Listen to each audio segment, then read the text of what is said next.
Private नौकरी या dairy farming, इन दोनों में से क्या करनी चाहिए, इसी विषय पे आज हम लोग बात करेंगे। क्योंकि कई ऐसे मेरे सब्सक्राइबर हैं जो कि दिल्ली, गुजरात, पंजाब जैसे जगहों पे काम कर रहे हैं, या गल्फ में सऊदी अरब, कुवैत जगह जैसे जगहों पे काम करके अपना जीवन यापन कर रहे हैं। उनका ये सवाल रहता है कि क्या हम लोग अपने प्राइवेट जॉब को छोड़ के आके यहाँ पे डेयरी फार्मिंग करें तो सक्सेसफुल हो पाएंगे कि नहीं हो पाएंगे।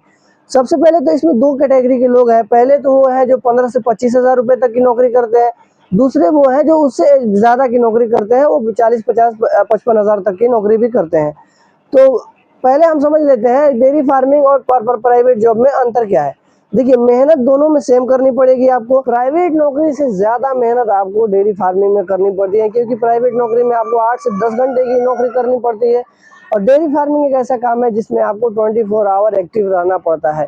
दूसरी चीज़ हम बात कर लेते हैं छुट्टी की। अगर आप प्राइवेट नौकरी करते हैं और वहाँ से आप चाहें तो महीने, 1.5 महीने, 2 महीने की छुट्टी ले सकते हैं अपने किसी पर्सनल काम के लिए, और वो जो पीरियड होता है आप बिल्कुल उसमें फ्री होते हैं। आप चाहे तो घर का काम करें, चाहे तो न करें।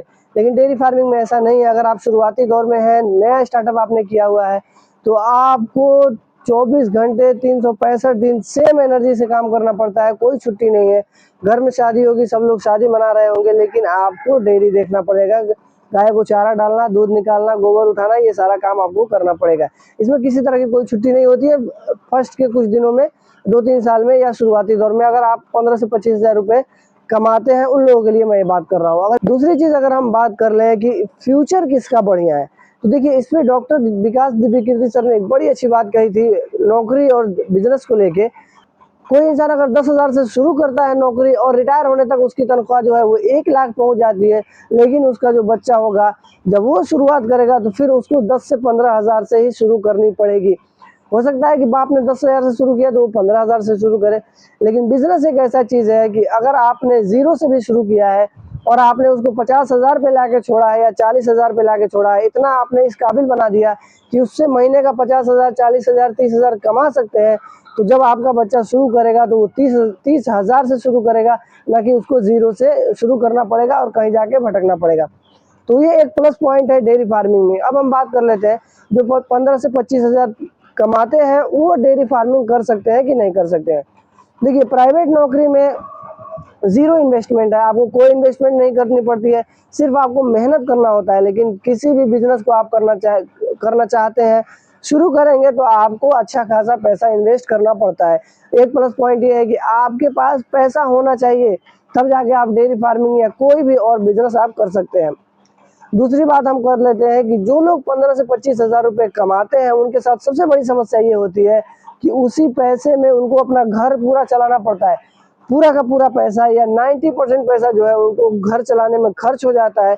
तो इस तरह के लोग अगर मान लीजिए 2 ढाई लाख, 3 लाख रुपए कहीं से अरेंज कर लेते हैं, या किसी तरह से व्यवस्था करके अपने पास रखते हैं और डेयरी फार्मिंग करते हैं, तो ये लोग, मुझे उम्मीद ये है कि सक्सेसफुल नहीं हो पाएंगे।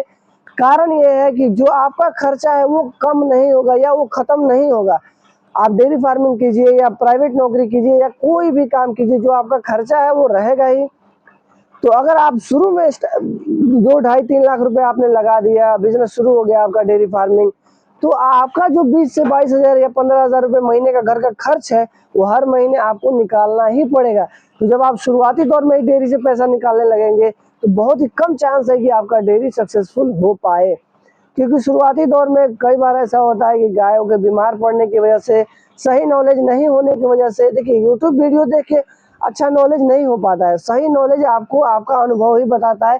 समय के साथ ही आप सीखते हैं कि गाय को कैसे रखना है, क्या खिलाना है। लोगों की बात भी सुनते हैं, लेकिन जब उसको अप्लाई करते हैं तो धीरे धीरे उसका रिजल्ट आपको समझ में आता है। पहले ही दिनों में ही सिर्फ वीडियो देख के या कहीं 2 दिन की ट्रेनिंग करके आपको समझ में नहीं आता है। तो शुरू में ही अगर आप चाहते हैं कि डेयरी से पैसा निकाल लें, तो ये चीज़ें पॉसिबल नहीं है।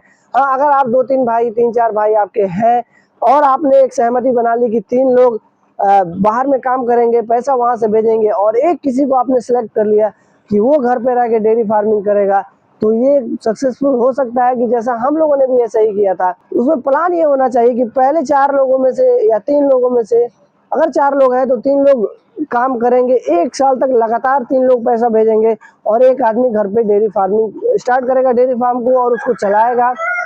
1 साल के बाद एक दूसरा भाई आ जाएगा, तो 2 लोग डेयरी चलाएंगे, और फिर 2 लोग बाहर में काम करेंगे 2 साल तक। यानी फिर 1 साल 2 लोग काम करें, 1 साल पहले 3 लोगों ने काम किया, फिर 1 साल 2 लोग काम करेंगे और 2 लोग घर पे काम करेंगे, डेयरी को देखेंगे, 2 लोग बाहर से पैसा भेजेंगे। फिर जब तीसरा साल आएगा तो आप चाहें तो दोनों लोग एक बार में आ जाए, चारों लोग मिलके काम करें, या फिर एक आदमी आ जाए और एक आदमी बैक सपोर्ट दे सकता है। तो इस तरह से आप चाहें तो अगर आपके पास मैन पावर है, सपोर्टिव लोग हैं, तो इस तरह से आप डेयरी फार्मिंग स्टार्ट कर सकते हैं।